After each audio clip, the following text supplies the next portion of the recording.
Great. Well, greetings. Is everybody having a good conference? It's been a long day. Are you getting a lot out of the conference this week? Yeah? Yeah. Great. Well, my name is Dale Welcome. I'm with World Vision International. We're a Christian charity, humanitarian aid organization.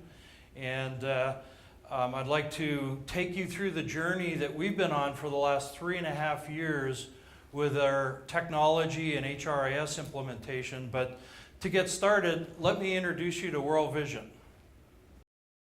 We are 50,000. We are 50,000 passionate staff and volunteers who have dedicated their skills and experience to helping others. We are 10 million.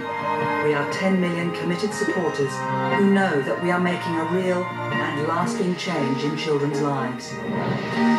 We are 100 million.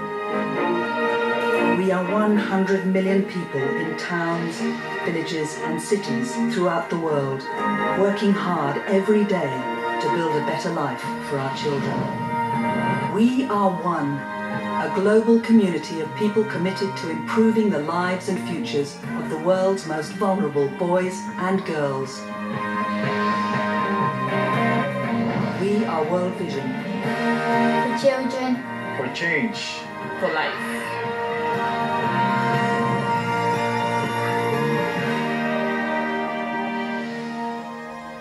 As I said, we're a Christian organization, and Jesus said that let the children come. And we really take that to heart, even for those of us in HR in the work that we do. But we look to affect 150 million of the children that are the most vulnerable in the poorest communities around the world. And we have lots to celebrate, not just from a World Vision perspective, but the fight against extreme poverty around the globe. Since the turn of the century in the year 2000, we have witnessed the most significant transformation and reduction in poverty since 2000. That's 13 years. We related a lot in our daily lives around technology, but we've had a huge change in global poverty than we had 13 years ago. And there are many that are contributing to that. Within our organization, we have 3.4 million children that we sponsor to get better health, education, water. 3 million child sponsors, 46,000 employees in 100 countries. So there's a significant amount of contribution going on to make that kind of difference. Even the celebrities involved, Hugh Jackman, Bill Clinton, are all partnering with World Vision in the work that we do and other charities around the globe to make a significant difference in the lives of children. But there's a lot more work to be done. There's still poor water conditions, undernourishment, malaria, injustice. As we sit here today, 7,500 children will die just because of undernourishment. That doesn't include water and health and a whole variety of other issues. So there's still a significant amount of work to do ahead of us. But we do have hope. We have a lot more data today than we've ever had in the past in terms of how to make the right interventions in the right places to make a difference. And I think that's a big result that we're seeing over the last 13 years and why there's been such a transformation. So we do have hope that we can make a difference. So what does that have to do with HR and HR transformation? Well, for us with 46,000 employees, it has a lot to do with it in terms of how we support our employees, how we engage our employees, how we put them in the right places to do the work that they do in many of the most remote places around the world. And World Vision's gone through a really significant transformation over the last couple of decades where we witnessed extreme growth, an extreme growth in our employee population. But during that period, we also had really insignificant and lack of investment in HR infrastructure, technology. And it's not just been in the HR space, but that's been in finance, in IT, and so forth. And it really makes it difficult for our workers in the environments that they have to work in. So several years ago, we had some new leadership come in, and we've begun this transformation journey, not just in technology, but across the board within human resources. One of the first things was, what's the strategy? And going from no strategy to a strategy. And we call this our leader strategy, just as an acronym. So focus on leadership and how we develop our leaders around the globe, identifying high potentials, doing succession planning, and so forth. Engagement. Do we have a fully engaged workforce? Despite the difficult conditions that our employees work in, the last annual employee survey, we had an 81% response rate, and 94% of our employees say they're highly committed to the organization. How many of you would like to have engagement surveys at that level? People are committed to the cause, but that doesn't mean there weren't a lot of problems that went with it. There certainly were, and they were identified in the survey. Accountability, depth of talent. How do we attract, develop, and retain the right workforce for the jobs that we have to do? For example, water and sanitation is a huge issue around the globe. We need water and sanitation specialists. How do we find them? How do we recruit them? How do we know they want to go to the places where we need to have them go to do the work? And then the last is execution and rigor.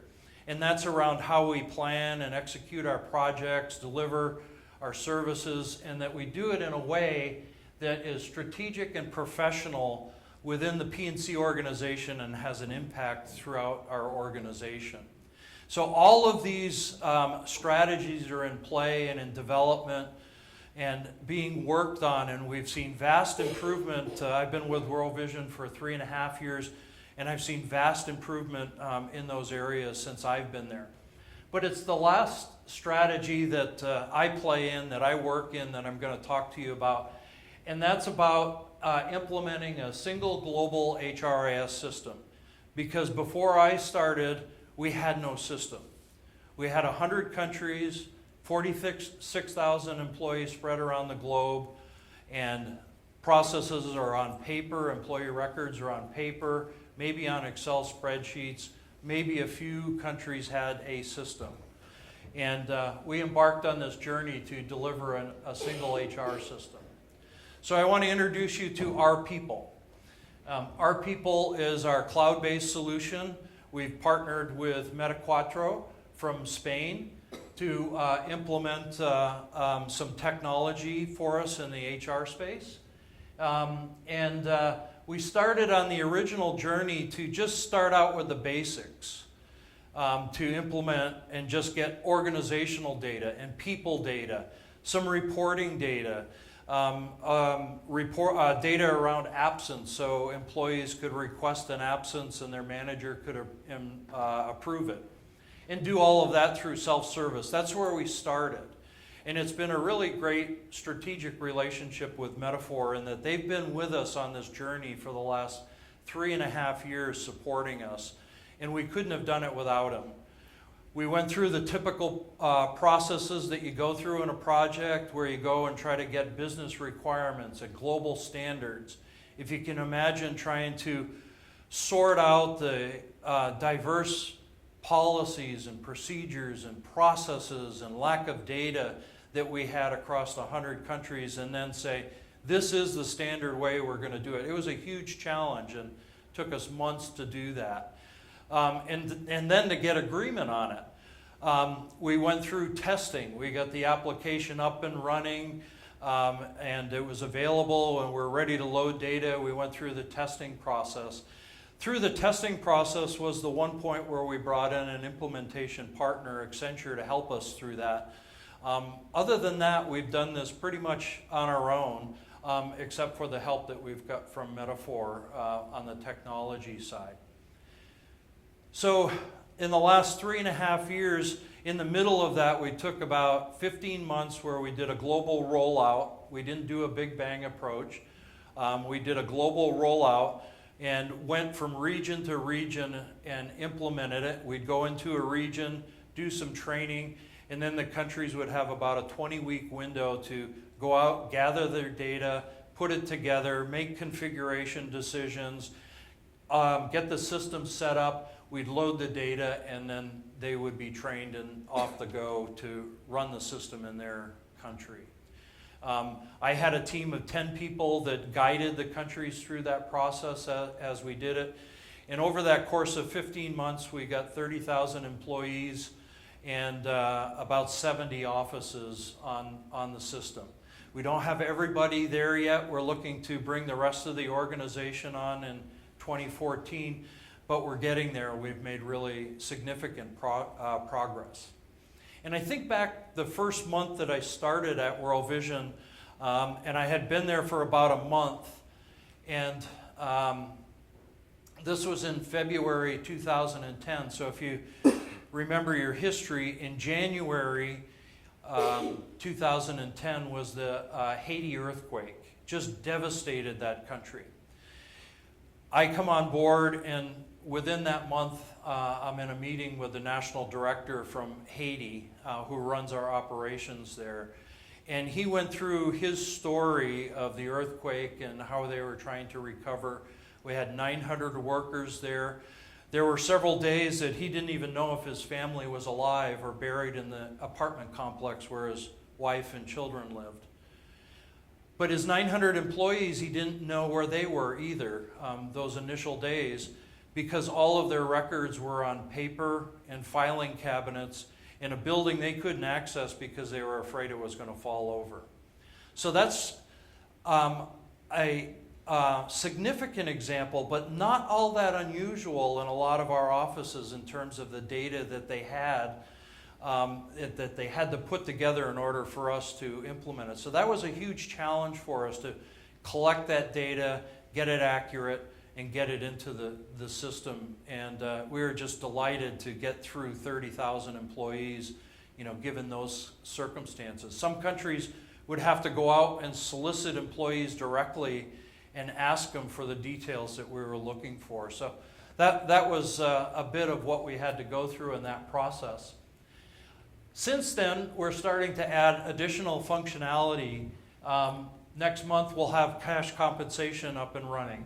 We have analytics installed, and we're utilizing that. Over the next year, we'll be implementing talent and recruitment.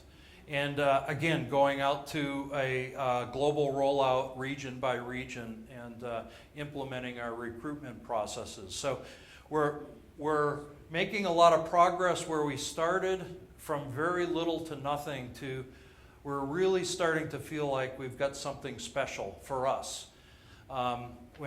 Especially when we look back 3 and 4 years ago and what we had. But it wasn't easy. I alluded to the challenges that we had around data collection, getting agreements from countries as to how they had to do their business processes, getting them to agree to the system to implement it to begin with. World Vision has had a culture where in a country, if they don't want to implement something, they just either ignore it or say no. And so we were in that constant challenge of how do we engage them to bring them on board. And rarely did I have to go to our senior leaders to kind of force it on them, but that we could demonstrate the benefits and give them a vision of what that's going to look like in the future, and then they would get on board with us. Lack of standards in how they do business, lack of capability for people that work out in the field and work in offices like Burundi. Do they even know how to run an Excel spreadsheet? Equipment that was outdated, finding out that their operating systems, hardware and stuff wouldn't meet our specifications and we'd have to upgrade them. Probably the biggest issue we had, though, was around connectivity, because we do operate in a lot of remote locations around the world. And frankly, it's probably a problem that we aren't going to solve completely in the near future. However, we were able to go in and do testing in countries, run mock transactions, test the performance, see where the bottlenecks were, see where we could go in and make changes in equipment and the networks and the ISPs. Mongolia is a good example, has no internet connection. We run about 300 VSAT to connect our internet through satellites. Basically, we create our own ISP. But that's what we have to do to communicate with our employees. In the South Pacific and Papua New Guinea and the islands of Vanuatu and Solomon Islands, just a string of islands across the South Pacific that information is carried by boat back between the islands. Not a lot of connectivity, and we had to go in and put in some additional infrastructure. But it's really important that this happen because we're not the only application in the organization that's coming in on the cloud that requires this kind of stuff. Finance and a number of other systems require the same thing. So we were kind of carving the way. They'll come behind us, but it definitely was a huge, huge challenge as we began to roll things out. So as we go on this journey, the way that I like to kind of map this is what I call bending the curve in a two-dimensional graph. And you know, given the infrastructure, the lack of systems, lack of consistency around policies, we definitely were down on the low end. And we had Hackett come in and do studies across our organizations in IT, finance, and HR. And in their models, they came to the same conclusions. No real surprise to us. But the question is, how do we continue this journey up the curve? How do we improve our effectiveness through the technology that we implement? And this applies for the whole strategy within people and culture. That's what we call HR. How does this apply to the whole strategy? But as I look at it, being responsible for technology, how do we go on that journey as well and make those improvements so that we can continue to go up and bend the curve? We want to bend the curve so that we're highly effective and highly efficient. Now, there'll be some things that will come into play that will really help us along that, particularly on the efficiency line of shared services. We've started on a journey now of implementing shared services, and that will start to bring in the diversity that we have, where we have people and process spread out all over the organization into centralized locations, and that will help improve our efficiency, drive down cost, and so forth. So what do we get out of it? If you sit in Jason Averbook's presentation today at lunch, or if you've heard him speak before, he always talks about adoption to addiction. And today he talked about it in terms of, well, how do you get somebody addicted to, say, self-service when all they're doing is changing their address and that sort of thing? And I would submit that it's actually much bigger than that in terms of, how you do your reporting, how your senior management starts to rely on the data, how you can get them engaged in that they can't imagine how they did business without this stuff 3-5 years ago. And then we have other things that are important, like staff care, something as simple as collecting employee emergency information so that when we get into disasters like Haiti, or even localized circumstances, we had 2 employees shot and killed in South Sudan over some tribal conflicts that were going on there, that we have the employee data that we can take care of our staff, contact family members, and respond to the situation appropriately. But we're starting to have conversations now of taking data and running it into tools like SPSS and doing analytics and applying formulas and trying to identify what kinds of key competencies make for a successful national director. For us, the national director is a person that runs the organization in a company, and then we come out with something like, what's the national director of the future look like? Who should we hire? What should we look at so that when they come in, we know that they can be successful, we can set them up for success, and then we can measure it through their performance. And for us, that's like, wow. 3 years ago, we didn't even imagine being able to do that across the organization. Or if we did it, it was awfully painful to get the data in order to do it. So these are the kinds of things that for us will bring us from adoption, and certainly we want adoption, and I have dashboards and measures to ensure that we're adopting the system and that it's getting used. But this creates the addiction, because when you start creating data and information to managers for decision making and so forth, then they become addicted to it and can't live without it. So why does all of this matter? I think you can start to make some inferences as to why it matters, but for us at World Vision, it really comes down to the services that we deliver to our children and the difference that we can make in their life that changes their life forever. From a life of poverty, illiteracy, whatever the circumstances are, to being something different.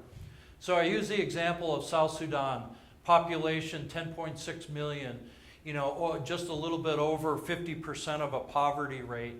And if you read the newspapers, you hear about the conflict in the Sudans all the time. So if you take a what if of when we have the inability to recruit, to generate succession plans, to maintain and retain our staff, when we can't do that effectively and we have high turnover in addition to that, our programs in the field slow down. And that affects children. Children don't get the services they need. So if you have key positions that sit out there for 6 months, 8 months, because you can't fill them and you're not sure who are the right people to fill, or you fill them and they're the wrong people and then they move on and you got to go through the process again. Or if you take the other scenario, when we really move up that curve in the graph where we're effective and efficient in the way that we recruit, train, ramp up our people, retain them, create learning environment for them, reduce turnover, and then you have those kinds of positions, less time to fill positions, and you can keep those programs moving much more efficiently. Just think for a moment about which of those children that would be impacted by that will thrive to become the leaders of their community in the area that we're serving, in this case in South Sudan. To us, that's what really gets us excited about all of this. So let me just wrap up, and I'll share this video to close with you. I like this video, and I stole it from another speaker at another conference. But this is a video of a phenomenon in nature called murmuration. I don't know if any of you are familiar. I love watching these videos of, these are starlings flying through the air. And it's amazing, just hundreds of thousands of them flying in harmony. Not crashing together, not colliding. They protect themselves. It's just an amazing phenomenon. And I want you to think for a minute of, imagine the possibilities. For us at World Vision, the possibilities are, how can we go through this transformation within HR to create standardization and harmony and be much more effective in the way that we support and serve our staff around the globe. And that has real impact for us in how we impact children. And it makes a difference in their lives. Now for you, I want you to imagine those children that then become leaders in their community. They start businesses, they grow economically, and all of a sudden new markets emerge. And maybe those are in your markets, and maybe they're your customers, and maybe they become part of your business. So this really is important work for us, and we take it really, really seriously. And it really does come down to, what about the children? So I'd invite you to join me on imagining the possibilities of what we can do and others can do to make a difference in the children's lives, even if we do just work in HR. Thank you.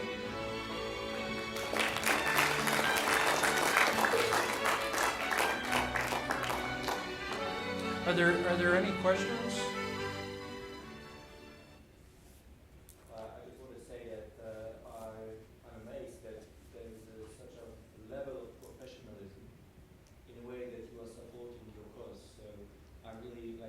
and I would like to thank you.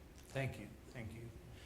And part of the leadership transformation that's happened at World Vision is World Vision started with a big heart and a focus of ministry and serving the children, but we've begun to bring in leaders that have a lot of business background. I've worked in private industry for 30 years, worked for Intel for the last 12 years before I joined here.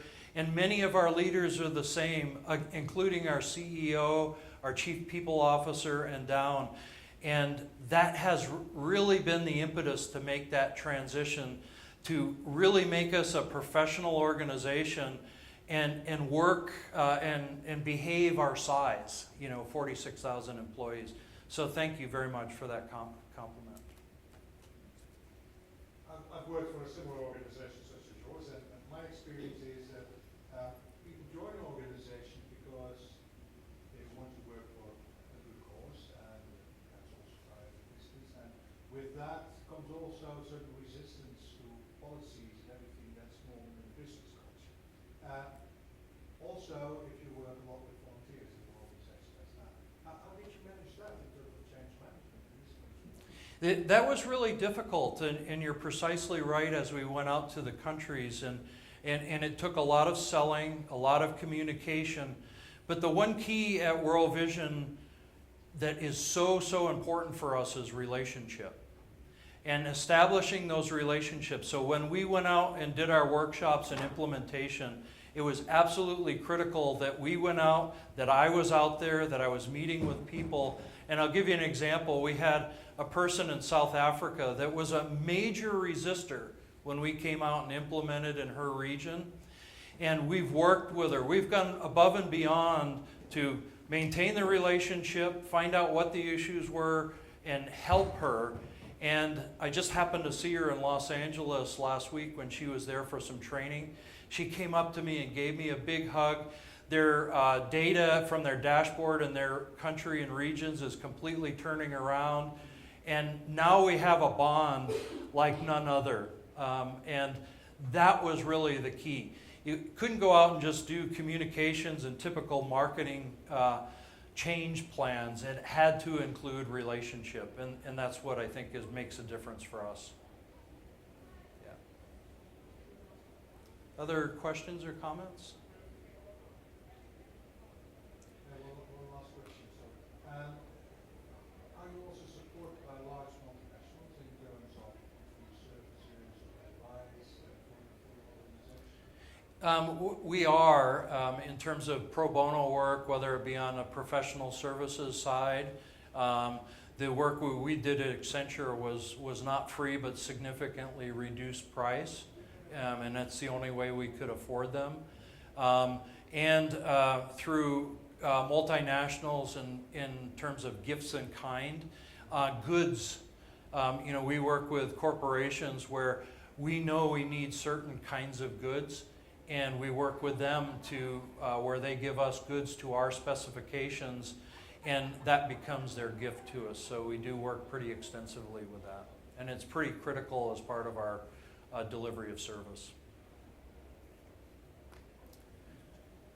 Well, good. Thank you very much, and I appreciate you coming this afternoon.